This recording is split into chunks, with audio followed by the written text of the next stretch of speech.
So good to see you, and welcome very much to Conversation. A pleasure. We've been chatting here with Colia Clark, a legendary and more than you might realize pioneer of meaningful human liberation movement in the civil rights movement out of Mississippi, where she was born and raised. She's a civil rights leader of the highest order, has an eye on communications, the importance of it. We might talk a little bit about that. And here with Manhattan Network and so forth. And she also was a Green Party candidate for the Senate in New York, and is a Green Party activist and is a civil rights leader of the highest order. And Colia, welcome so much. It's so good to see you as always. Well, Harold, it's always wonderful being here with you. Yeah. I mean, you're probably the longest running person around here in terms of public television. Well, no, I think it is that, for whatever it's worth, I'm that within the realm of what they call public access. The public access, which is really public access is a unique part of communications, and it might be worth our talking about that, vouchsafing it and singing its importance, because it is important. But I think as far as that's concerned, it all got started with videotape and the use of, and then the development of a nascent cable industry on top of television and so forth. And I guess within that realm, I got the longest running program that exists in the universe as far as I know.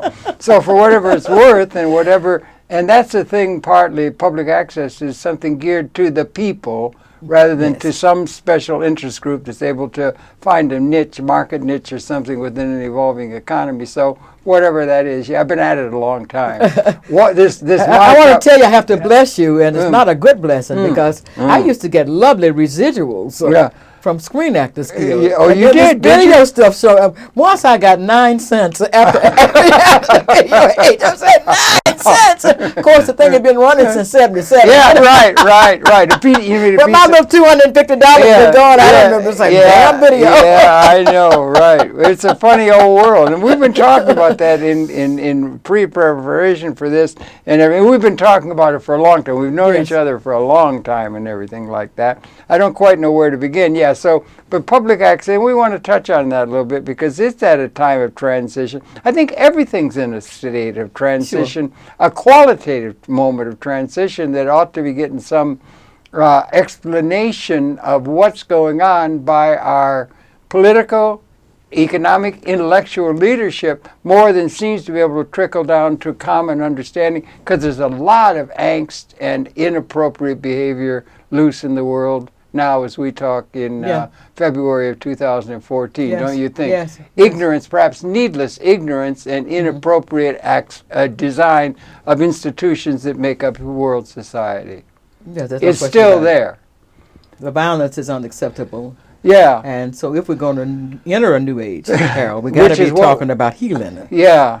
Healing all these old pains we have. And we have a lot of old pains, a lot of fears that have grown out of, real experiences. Absolutely. So we're not going anywhere unless we're prepared to heal. James Joyce had Daedalus say, history is a nightmare from which we're attempting to awaken, which might well be a case in terms of we look back through the whole evolutionary process in terms of the future. That's one of the hopes and Dr. King saw that. He said, I may not get there with you, remember? Yeah, but I'm going. He hadn't got there. Yeah. But he got, and why does it take so long for reasonable assumptions and human institutions to formulate into practical reality, even after the means to do that, or the means of being able to give justice, to rain down upon the people of the world? Why does it take so long for us to be ensconced with outdated assumptions, like, for instance, paying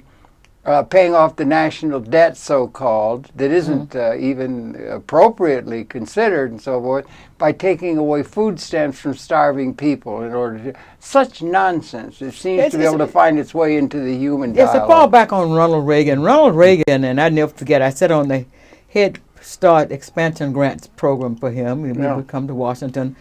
He put up $84 million, I think it was, and Head Start expansion grants. And Head Start was a program started in the 60s to try and provide some humanness to education in places like Mississippi and spread across the nation. Yeah. Harlem probably might have had even here with Hollyoak might have had one of the first Head Start programs. Right, yeah. For the very young. Concept that ought to... It was an excellent program. Yeah, it ought to apply to the whole world. Yes, it did. It did. So that young people could be literate from 3 up. I mean, you just begin to work with them. In fact, they'd be far ahead of the crowd, that group of youth that went through Head Start. But Ronald Reagan came along, and of course, you know, he was talking about his trickle-down economy. Yeah. And he said, well, I'm expanding. I'm offering $84 million, the whole nation, $84 million to expand Head Start. And I went to Washington, spent 2 weeks there, locked in a hotel room along with others. Yeah. Over that $84 million. That was gone. Yeah. Please.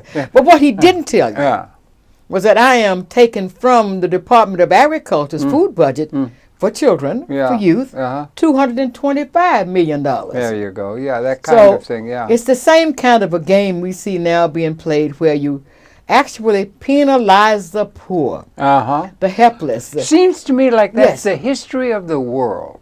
I don't know about the world, but it's certainly been the history of this place, called the United States of America. I think it was the same in feudal Europe when you had a king living high in the castle and everybody else the kings and the lords around in the mud, doing what they have to do at the behest of the king's henchmen. I mean, it wasn't just. Rome wasn't just. The Catholic Church, I mean, all of these institutions. I agree with you that it's there, but we're not looking at the world. We're looking at the little small piece of the world called Europe, and that's a very, very small piece of the world. Not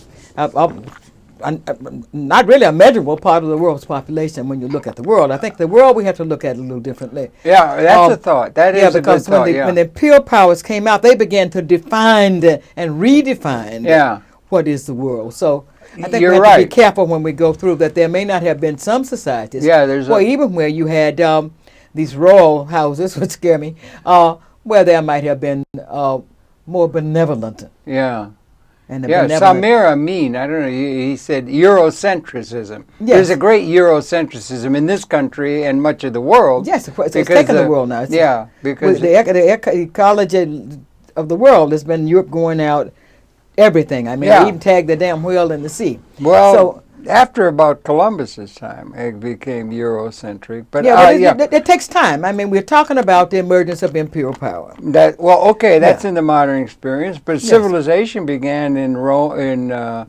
They had civilization. In 5, 6 out China.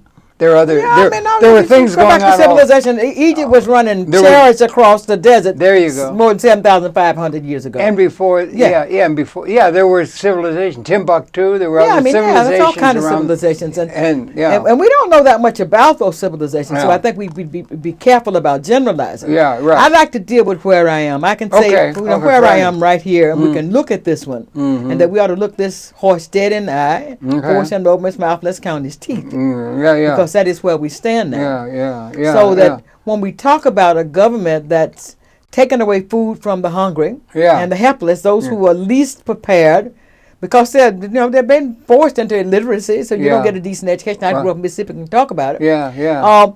So the tools, the skills, the resources that the so-called, in quotes, middle class has, the poor don't have. Yeah, that's right. They generally resort to violence, as we saw in the 60s, where you see cities burning, but that's the poorest of the poor. That's not the middle class burning cities. No. So that the skills, the techniques, and the know-how, and trying to figure out how I work the system to my advantage isn't there, and that's the group you take from. You just go in there and you take. And millions upon millions upon tens of millions upon billions of dollars. Say, well, this is nice. Let's take it away. We got to balance the budget. Right. That's what's going on now. That's right. We don't balance the budget by taking a serious look at the military. Not a serious look at the military. Thank you very much. 2 wars, Iraq and Afghanistan, are just horrendous drains upon the budget. That's right. And drains upon everything, and it's still there, and it's not doing.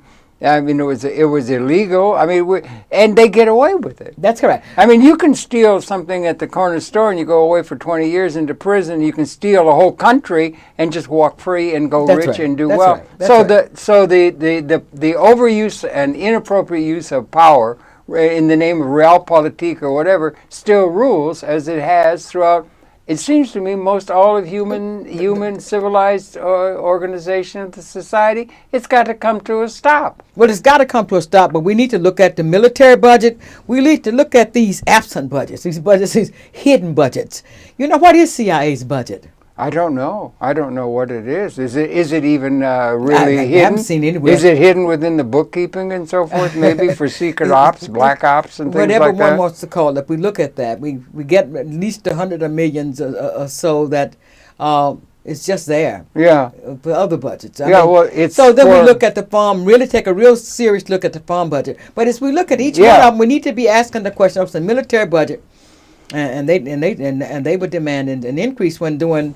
From 2008 to 2010, when I was running for office in 2010. Right, you did. They were saying they were willing to give up, I think, about 10%, 20% of their budget. Why? Who? You mean the military interests? Yes. They were? Yes. Why? Why would they be willing to give that up if they didn't have to? Obviously, they were trying at that time because of the Wall Street debacle to talk about how... 2010. Yeah. Oh, yeah, after the crash in 2008. Yeah, okay, yeah. So, which but now they need more money. I mean, why? Why? Well, security. Yeah, we can, and they can make the people run scared. That's right. This security game, exactly. Homeland Security. The creation of something called Homeland Security. Yeah, right. You go in the airports and people are.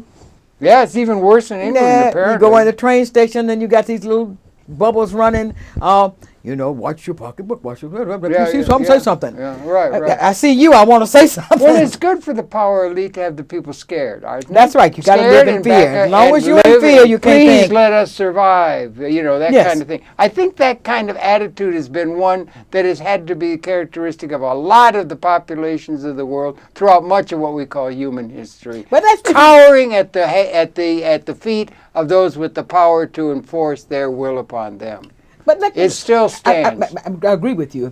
If that happens, it's a part of what we have to deal with in terms of reality. But the military budget, the veterans hospitals in serious needs, veterans in serious needs, the biggest homeless group in the country are veterans. That's right. You know, so why increase the military budget? Where does that money go? Why is that? Why is that happens? It goes to military contractors who do not have to even compete to bid. Yeah. They even make machines they know that are already obsolete. Sure. In order to get it all. The middle farmer does not get the money. No.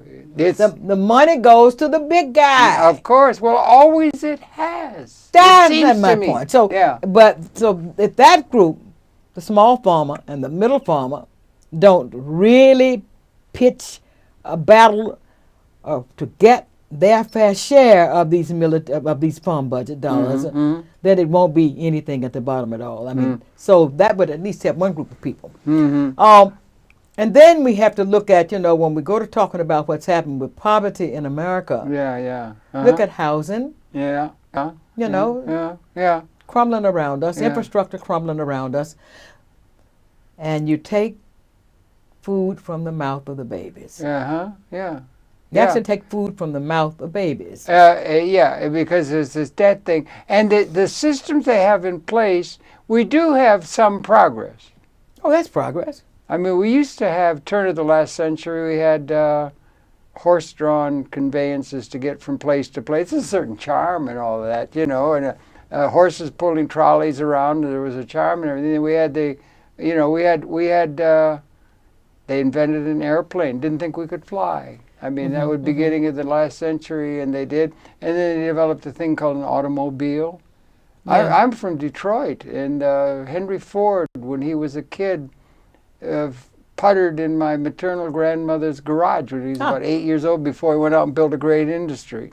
And then he built a thing, and then the cars came. There's some progress, and people got some mobility, and there was progress, and there was growth and that kind of thing. And for a long time, even in the United States, you're talking about the United States largely, after the Second World War was a time of great growth, and one of the major ways in which what you did see happening is the input to the overall production was increasingly becoming the result of what could be called by some capital instruments, that is, technology, was embodied within capital assets, and those assets became more and more responsible for production with automation, which is now going into robotics and so forth. Right. So that the assets, the labor input to production, which the a guy walking around has to offer.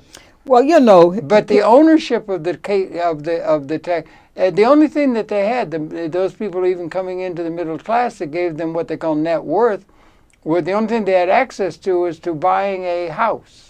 And that idea of progress then must be challenged. Well, yes and no. But let me make this point, because the one thing that they would buy a house for $5,000, and in 5 years that house is worth $10,000, and then in 5 more years it's worth $20,000, and it went up steady as a rock. Residential property values went up, and the way people were able to build net worth, even just out of a working class existence, is the increased value of residential property, and that all came tumbling off a cliff along about 2008. Based on credit, because it's based on credit. In 2008 it all fell down. Sure. But that had been a way to get net worth into the hands of the people through some capital ownership of what was actually producing the wealth in relation with labor. Well, we got to go back to Glass-Steagall and a whole lot of things to get to Glass-Steagall 2008. got voted out in 1999 by That's Mr. right. Clinton. And so by 2008, things are tumbling down. Yeah, right.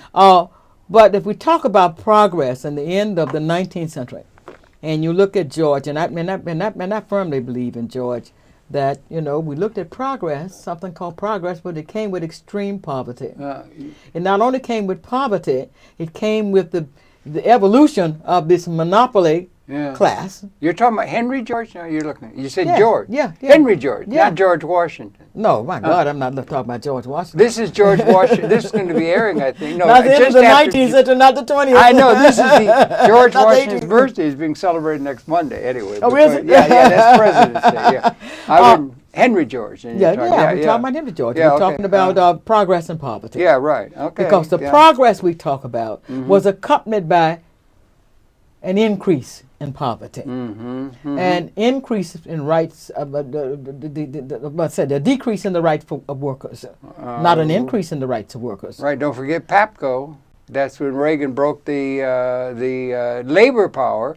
Labor had some power along about a little bit of it was left because had some power. But he broke the back of the air control people. That's remember? That was the final one of the final steps in destroying the unions. They got now unions. The private sector union is about 5% now. They don't have anything like the power they had. And a little over 30% for the public sector, and that's the group they're after now. Yeah, right. Yeah. And I'm not too sure about Obama's most recent plan. I can't remember what the thing is called. They just set up that workers can now pay into, federal workers can pay into some kind of a program, and you build some equity on some money. Yeah. But what does that mean? Well, by and large, the people haven't had access to that kind of thing. By and large, by getting money from ownership of capital producing, wealth producing capital instruments of technology, and technology's taking over the productive process. A combine can do the work of 20 million farmers. Yes, and mess up the fields. I used to complain. No, I'm teasing about it. Yeah. I'm not even teasing though. You had to pick cotton. I picked cotton, and I used to go and see that cotton picker left all that cotton there on the ground. Yeah. And I thought about the waste. Yeah, right. Yeah. You put all these workers out of work. Yeah. Not that we needed that work. We need to be paid for it. That's hard work. We needed. That was hard work. When I look at my fingers. Yeah. But my point is this: is that was also waste. Yeah. There's a lot of waste. So. To talk about the development of these new instruments and then being able to get them to a point where they're not wasteful. But when progress and poverty, and I want to keep coming back to the development of the bedroom communities called the suburbs come. If you go to Philadelphia, it's a good place to go to take a look at it. I lived in Germantown. Did you? Yeah. Yes, and it was really a very interesting place to be, West Germantown. I lived right across from a place called the Maxwell House. Okay, I'm not familiar at all. It's some family that was this middle level wealth that we don't talk about. They're not even today. They would probably be seen as middle class. Yeah. But they were the new millionaires. Yeah. Okay. That were the pawns and peons of the developing monopoly capitalists. Okay. But they gave them enough money for them to be able to be the new millionaires. Now they were another string, lower tier millionaires, but millionaires nonetheless. And so these bedroom communities evolved outside of the city because Okay. of what the Suburbs. the automobile. Yeah. The automobile now has taken us to this next level. Yeah. And we say, well, the automobile is progress. It gets you there faster. Well, it does. And it's an interesting thing. They would run.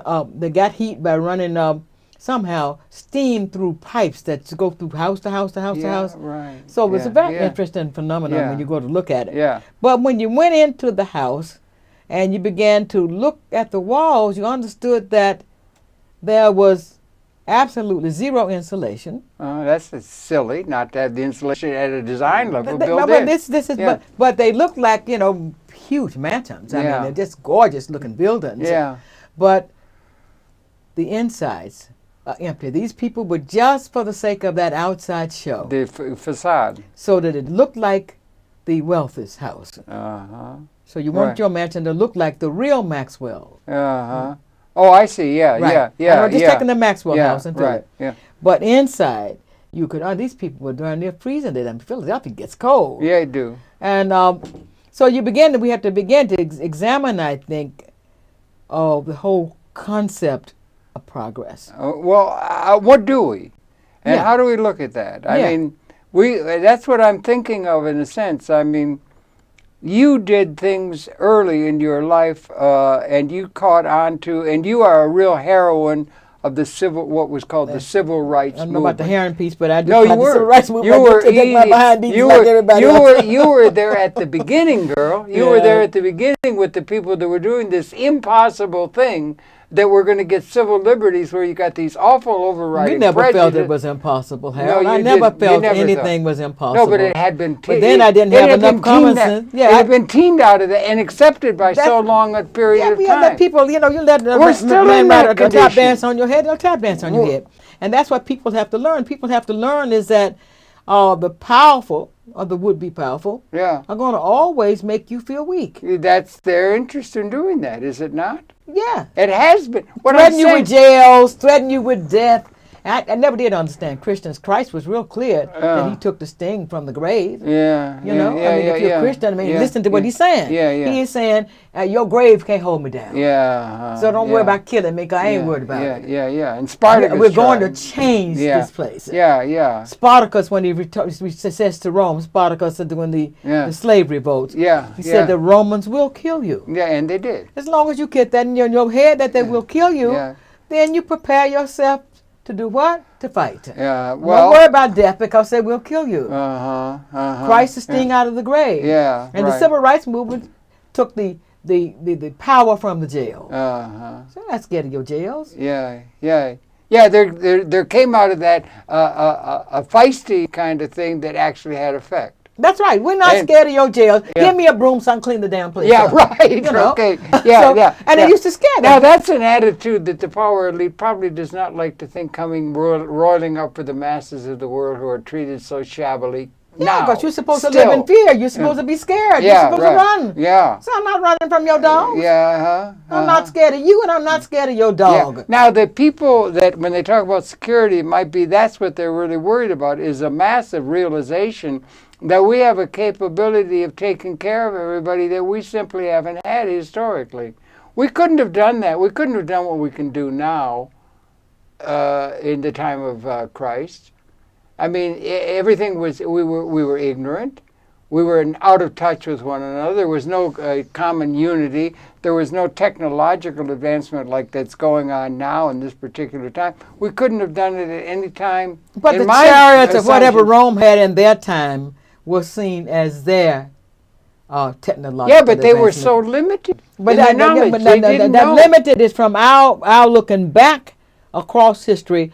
Every generation in its time is modern. Yeah. It's technology for it in its time Yeah. is modern. It's medicine Okay. in its time is Okay. modern. Even though for us, look and say, man, there was some superstitious. Yeah. folk, Well, it and I don't- was. and I It don't know, was. and I don't know how they got across. Well, it was but in their time, it worked for them. Yeah, but it was superstitious Otherwise, we because they wouldn't were be here. limited. They were limited to their own local geographical thing. They were limited in terms of that. But there is something going on now, and that may be something that they always said. the mastodons are really big. This is a really great age, said Cro-Magnon cave people or something, but they were cave. They were wandering around in the wilderness for most of our time as a But species. they were always expanding outward. They were expanding outward. Expanding outward so they get down to us. And this is what humanity has done. It's kept expanding outward. There's always somebody that says, you know, I got to get across that river. They tell me I can't cross it. Well, okay. But you're going to develop a flying boat as they did in Ethiopia. They call them flying boats. I mean, did they really? Yeah, I didn't know that. You see it in the Bible. I mean, you know, they're flying wings. Flying wings. The jealousy of Israel against the place where that wasn't bothering them was Ethiopia. That's right. The flying wings, the little boats running on the water. Chariots. You know, I said 7,500 years ago, Egypt was running them across the desert at the speed of light. I mean, so each generation produced for itself what is needed to get itself along the path. Yeah, but it's going up a long path. And we know now that we've been here about 200,000 years. I think we've been here much longer than that. I think we're going to figure that out. You say by we. What do you mean we? We as human beings. Human longer than 200,000 years? Where would you get chapter and verse on that? I don't have a chapter and verse on that, but I think when we begin to really look at human history, we're going to begin to escape this narrow concepts that science is placing us in. We've been around. A human being's mind is a brilliant mind. You ever talk to little babies? I love little babies. I do too. Yeah, I love little talk babies. With them, you watch them. I like puppies also. As they examine they're babies also. Yeah. But they're bright as whip. Yeah. Come here, supposed to be what? Tabula rasa. Forget that mess. Babies arrive here bright as a Dickens. Oh yeah. I think I don't think there's any doubt about that. That with the learning that's going on right out of the womb is just going 1,000 miles a second. I mean, it's just moving so fast. It's going on in utero. Yeah, I know. But I don't know where do you get the thing that human beings have been here more than 200,000 years? I don't know. I mean, I don't often believe the ape theories. The ape theories. Because we got now all of these. We got in Chad. They just discovered something in 2010, I think it was, where they discovered a humanoid form, leaky screams, parallel development. And we have all ape and man. So, I mean, it's a lot of things I think we begin. Well, there's no doubt we came up the hominoid line, but we evolved. We evolved up the hominoid line. Well, maybe we evolved up the hominoid line, and maybe we didn't. All I'm saying is this. Is that we really need to focus on the here and now, where we have come. We're here now. We are ready now. Right. If we can heal ourselves to take advantage of the technology that is an outgrowth of our extended consciousness. Right, it's our extended consciousness into the environment. To make the world other than, in an Eden-like sense, is the way most creatures encounter the environment. Right. And that we encountered it that way. All the resources were here. Well, I'm sorry, I don't want to go on a point, but it's about 200,000 years that our species evolved. We're all Africans. We're all out of Africa. Oh, no doubt we're all out of Africa. And we're all Africa, and it was there. And for most of that time, all the resources, talk about Henry George, we came out of the cave, or we come out of evolution, and all the resources, the oil, and everything was there. We had a liaison with another aspect of human consciousness that had evolved, which was self-reflective. They could ask larger issues. We had the ability to extend our consciousness and make the world other than, in an Eden-like sense, is the way most creatures encounter the environment. They're nested in nature. We could make the world different. All the resources were there. We're now coming to the end of that. That's what I'm getting at. We're coming to that period where we are transcending the limitations of our lack of ability. Why weren't we making automobiles 2,000, 5,000 years ago? We were not automobiles. We got carrots running around. Well, that was a horsepower. No. When Africans sing, I always take it from Africans are signifiers. All right. And they sing a little song called Signifying Monkey. Chariot, stop and let me ride. Swing low, sweet chariot, stop and let me ride. I say, what chariot is this? Yeah, what is it? I've been singing that all my life. Yeah, you have, right? Okay. And all my mama's life. Yeah. What do you mean? Did we have a flying chariot? Well, so that Africans look back across those thousands of miles of ocean that they'd been transported across. You mean in the Inner Passage? I don't know what you're talking about. Across the Middle Passage. We want to call it the Middle Passage. From Africa to the U.S. And these Africans are housed here now in the U.S. in slave plantations. And they're singing, swing down, sweet chariot. Well, Stop and let me ride. Well, yeah, I don't understand what you're saying. And that chariot might have been a flying chariot.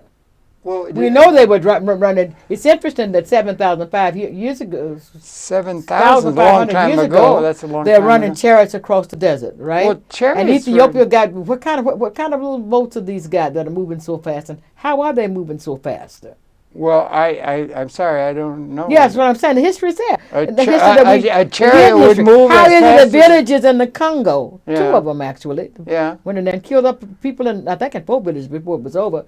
Young men developed airplanes in the 1930s.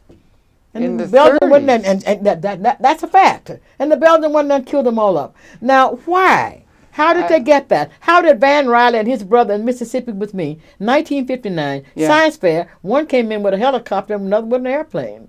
These were 2 young black men with nothing, living in Jackson, Mississippi, and yet at our science fair, and you better believe the whites did not, the scientists that came over to give out the science awards, I got the award for painting dirt. Actually, I must be honest, Mississippi, we did not do the chemical analysis. We actually, at the last minute, the girl and I that was working on it decided we would just paint the dirt different colors and, and do a big discussion on the dirt. We got the award. The boys got a helicopter sitting over there and an airplane in Mississippi. I got a cousin who would develop cars. He was a retard. But he developed these little cars, and where did Paul get that stuff from? Running all over the place. So what I'm saying is the human mind maybe have been doing things that we don't know that it's been doing things across thousands of years that we don't see now because it's not here now or it's hidden now.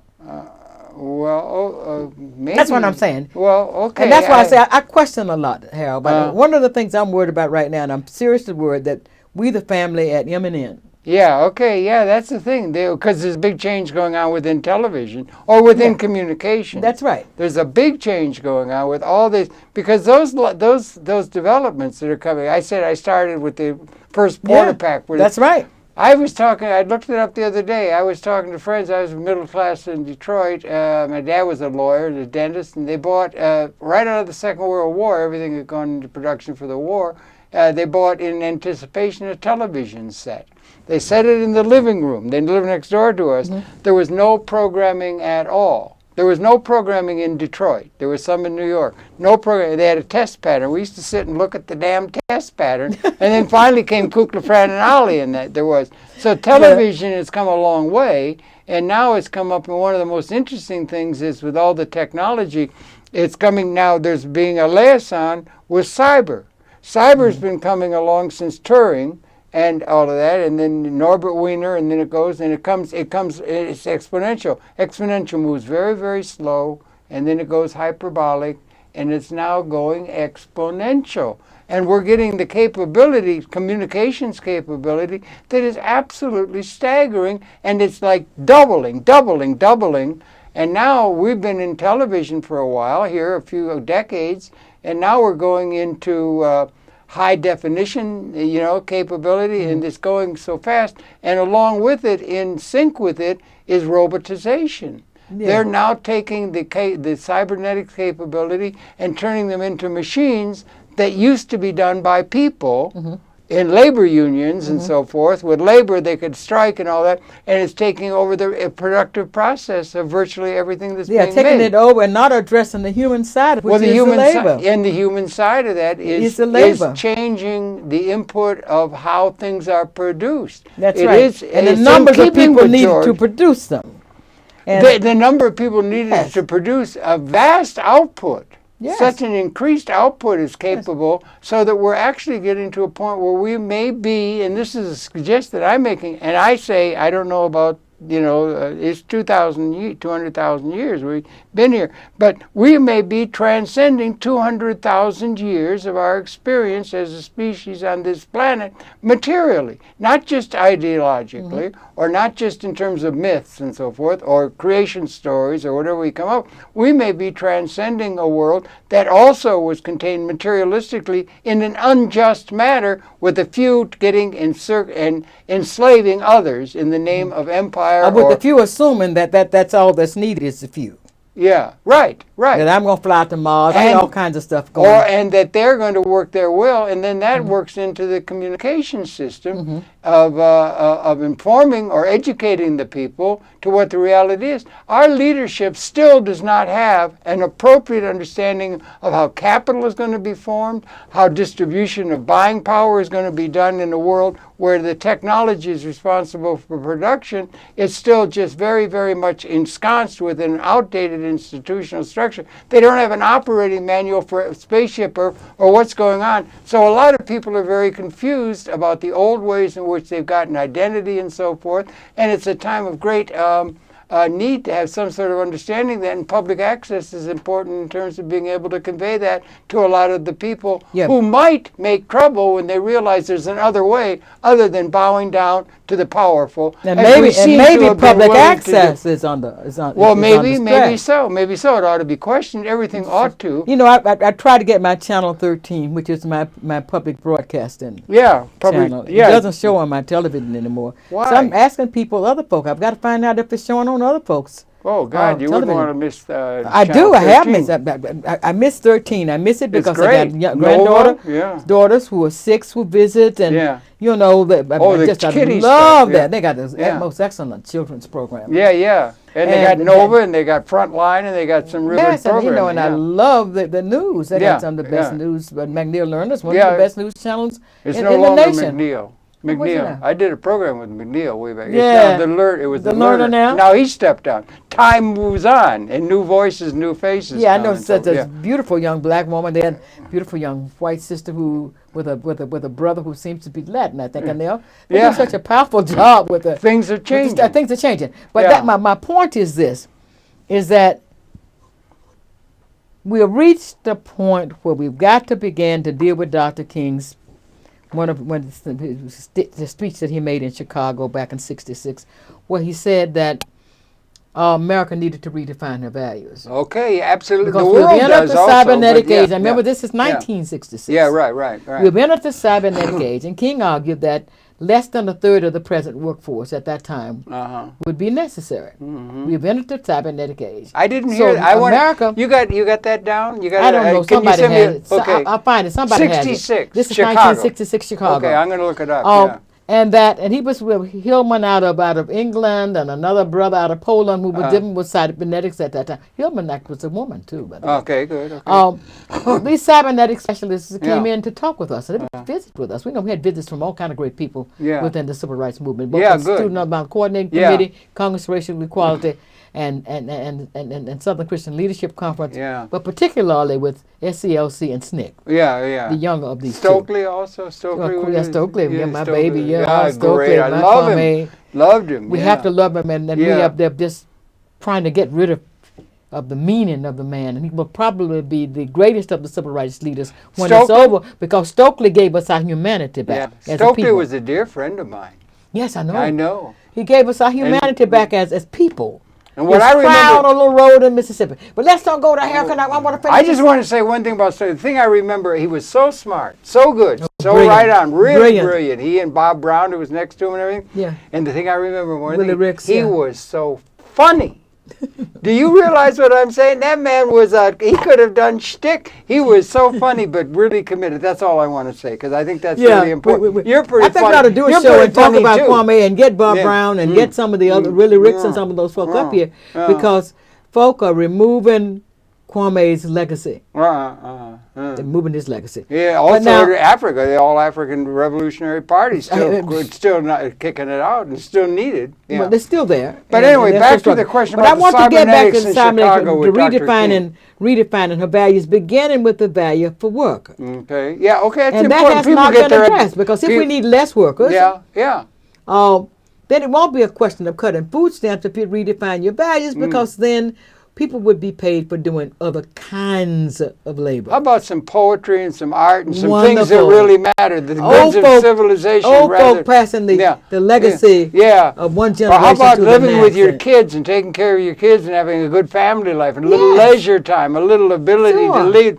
the life of a civilized person. What human beings were doing when if you talk about that moving to the West, where you now had your little cabin and your little farmland, and your family was all there. Became the cottage industries, as you were forced to bring in more capital. You got to be careful with these things because people get a sense of identity. People want a sense of identity. They get it sometimes through the work, but so much of the work that has been done or made to be done, like Mr. Ford, you had to stand there 8 hours a day turning a nut. I mean, there's nothing in there. That's right. Nothing. But so much of the work, the identity, the sense of purpose and identity is wrapped up in what they do. So you want to be careful. They get people, when you mess with the way people get a sense of their identity, I'm a mechanic, I'm a this, I'm a that. But that's a created identity. Yeah. Created by capital. Maybe okay. You know? That so what I'm saying that's is, a big problem in terms of right. saying, and if we're going to redefine, then we need to begin, if we redefine what is work, what is labor, absolutely, and how we expropriate that, then we need to begin to also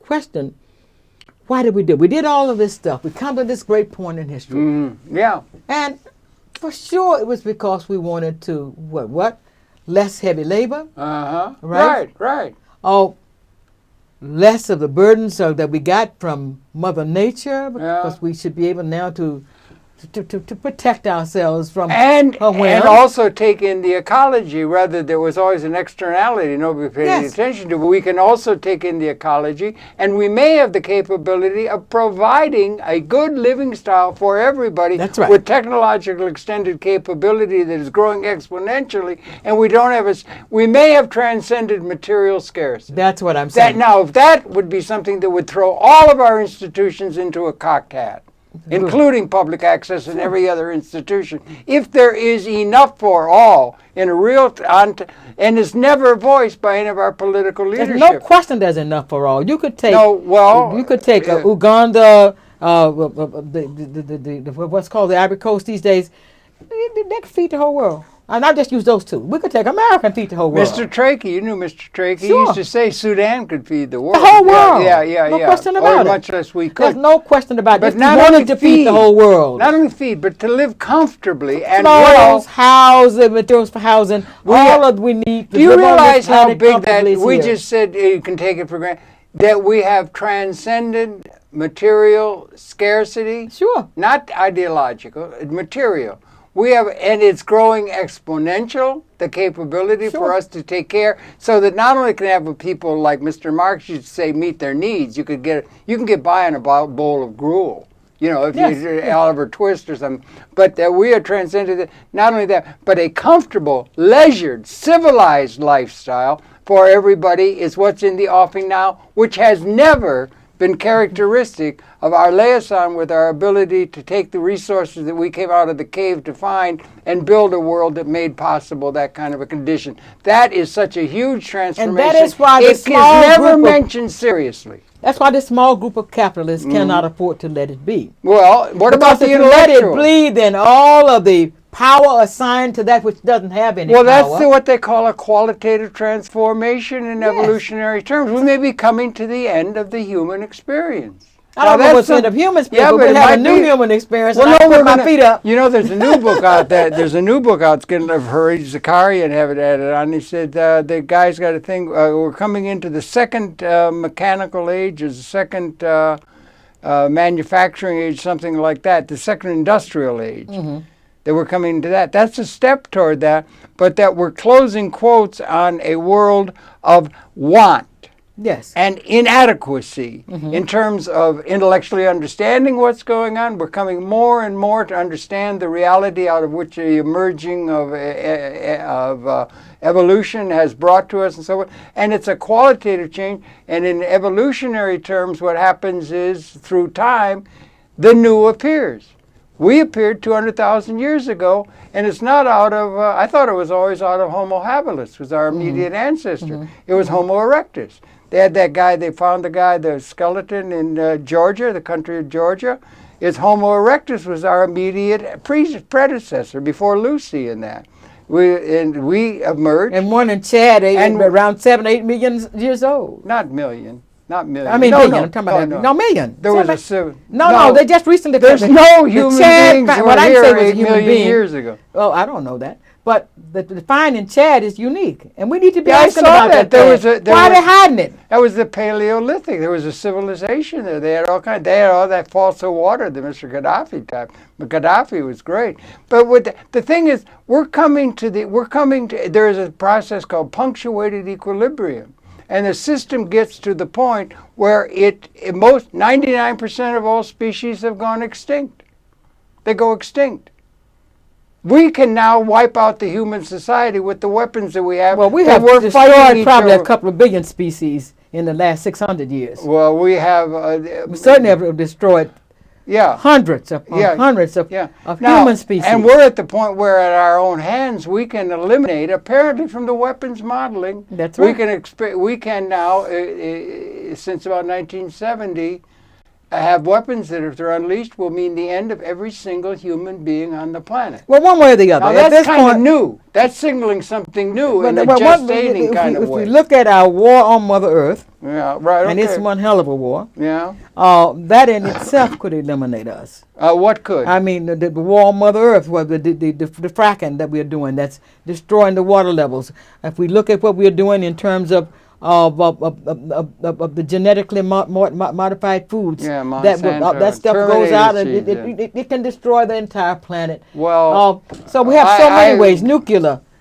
Well, okay. And we make obvious why we need it, but we don't need it. Never did need it. Well, I think nuclear is going to become part of the energy solution as it happens. But anyway, I think that's emerging. If we really are real, we'll go ahead and deal with solar and water power and use vegetables when we need to. And we're going to form capital in a way different than we have, where it's all totally it's obscenely concentrated in 0.5% of the population, the benefit of the capital, and all people are asking about are jobs. That's right. And the jobs are being eliminated and should be eliminated. And the way that we form the capital should get some ownership to people so that they have a way of getting income to buy what the system is able. We do not have a system that allows us to do what we're capable of doing. Anytime people go to talking about partnership.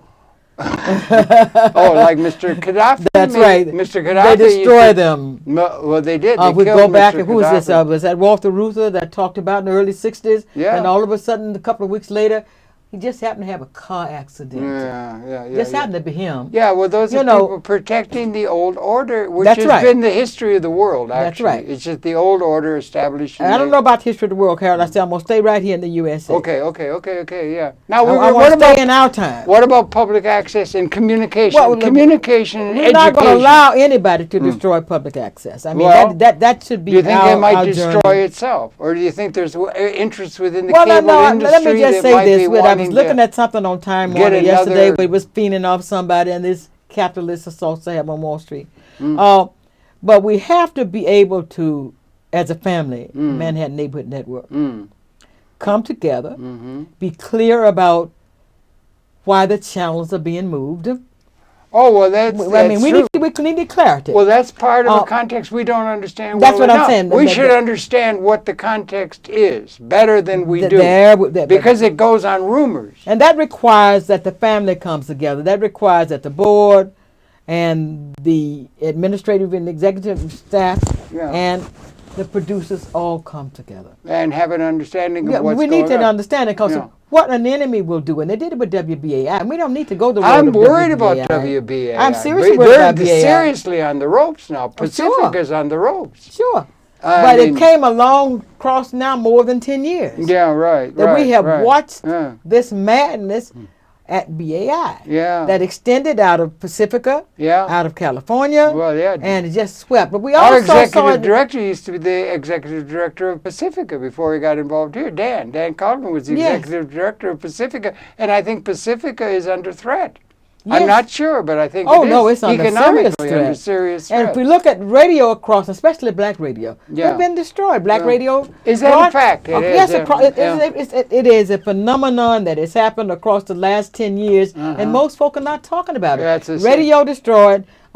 And these great broadcasters, these beautiful black brothers and sisters who were doing this work with radio, they're no longer there. They're not there. And it's all, and we didn't see that as a part of the war on BAI. Where did Mr. Sutton fit in? Percy Sutton in terms of the inner city broadcasting and that. He had an interest in that. He was he was somebody who had an interest in communication. Yeah, we need to look at that. He and Leon Sullivan and a number of those great men. Okay, I didn't know there was trouble there with the radio. I'm not that much. Yeah, no, it's a black radio broadcast. And it's also the cable television or the television and the internet. Now it's all part of the internet. It's all becoming part of one. Yeah, but my point is they will turn us on each other. Well, that's not we shouldn't do that. That is my point. We cannot afford to be turned on each other. That's a metaphor for humanity, that we have an understanding of what at a design level the hell is going on. That's right. What is the implication of it? There may be things emerging out of that. I've seen some things that with this exponential increasing that is being represented in all this high technology here now that's been advanced, the franchise, that they can take those 4 channels that we've had and make them 8. There can be an expansion horizontally of greater numbers of people in terms of getting under the, it may be that that's something that's in the offing or something. We should have a better understanding of where does public access stand across the country? What is the context of it? What is going on? What are the constraints of those who are trying to deal with the established world that they have to be concerned with, like BAI is concerned now with the survival? Yes. And you got to have that kind of concern. What are the realities of all the people that are involved, including the major corporations and so on? We don't have a good enough understanding of that in order to make a decision about what we might do if we're going to be activists. And we ought to get to that. And then that applies to the world at large. And that means that our board and our executive director. We need the political class. We need to talk together in new terms and not scream at each other, not accuse each other. We need to talk together and to get at an overarching, comprehensive understanding of what the implications of this period of transformation are. Yeah, if it's a good thing, I mean, come show me how it's a good thing. Yeah. If you don't know what it's going to be at all, then come bring that to me too. I mean, that's all people are really saying. I think there's an awful lot of uncertainty and paranoia would be the word. First of all, a lot of these things aren't giving basic security. They're taking food stamps away from people on one hand and all that kind of stuff, letting the bankers go free. There's a lot of things for reasons to be very, very upset. People in prison in great numbers which shouldn't be there and that kind of stuff. The genocide the African community, absolutely, the finalizing of the genocide on the red folk in this country, and on the Mexicans. I mean, you know, we're not dealing with reality, but MNN is doing that. I mean, a part of the voice of the people is what MNN does. Yeah, right. And so, therefore, it's very important that we know why certain decisions are being made, why channels are being shifted, and people are threatened because if you've been around as long as Harold Chandler has on 34, long as Nat Wood has on. Yeah, but Nat's you can just look at people. Florence Rice. Florence Rice is a god. She's there as long as I have practically. Yes, Florence Rice. Yes, and a wonderful we used woman. to be up on 125. Yeah. At a studio. So folk will say, "Well, you're moving back. But what about those people, my supporters, those people who have been listening to me? What about those? How do they know that you are moving me over here? Why should they want to change? How can they be letting them know? Maybe there'll be a remote that's going to just as automatically go to any channel as any other. There might be a change of technology that makes it possible for one channel to be as accessible as another, although those are all market. Al Jazeera is now scheduled to be channel 57. Yeah. Al Jazeera is a good addition. It's a good addition, Russian television, but should MNN have lost its I don't know what the context. That's what I'm saying. That is why we need an open discussion. The MNN family. Yeah. We need to begin to make ourselves as a family. It's not, so we're clear rather than jumping on staff. Yeah, but or each other or something. But the people need to have that. The people and the world needs that. Well, we all need that. Our political leadership, I think they're troubled. I think they're troubled because they're reifying outdated assumptions about realpolitik and all kinds of power structures. The world needs that kind of an understanding. And if there's one place where it could be coming into a multimedia context of educational import to not only the local community but the world, it would be in the realm of public access cable television. Right. It's very important. So public access, Brooklyn, public access, Bronx, public access, New York. Ann Arbor, Madison, San Francisco. Francisco, Los Angeles, I want to deal Hong right Kong, here with Shanghai, our own particular crisis and the movement of these channels. Yeah. And it may not even be a crisis. It may not. May not. We're just making a mountain out of a But I'm molehill. saying, Could be, but that happens. This is where we need clarity. Yeah, right. And this is where we need understanding, because we are the voice of the people, whether we like it or not. Well, I don't know. A lot of people claim to be the voice of the people, and the people is a thing that it's, yeah. Well, it's a thing where it makes it possible. First of all, it makes it possible television programming that isn't locked into a business model. Yeah. You're able to make television programming where you don't have to think about money. Yes. Now, if you're not thinking about money in the ordinary established system of thing, including communication, ratings, cornflake sales on ads and all that kind of stuff, it's against the laws of physics. It can't be. This is some place where there's a little thing set aside where people can be just talking about ideas and educating. So that's valuable in and of itself educationally, right? Sure. Seems to be. But we ought to be taking it into a larger context. We may be going through a major qualitative transformation planetarily. And the communications is part of that. So educational content of all this is really important, it seems to me.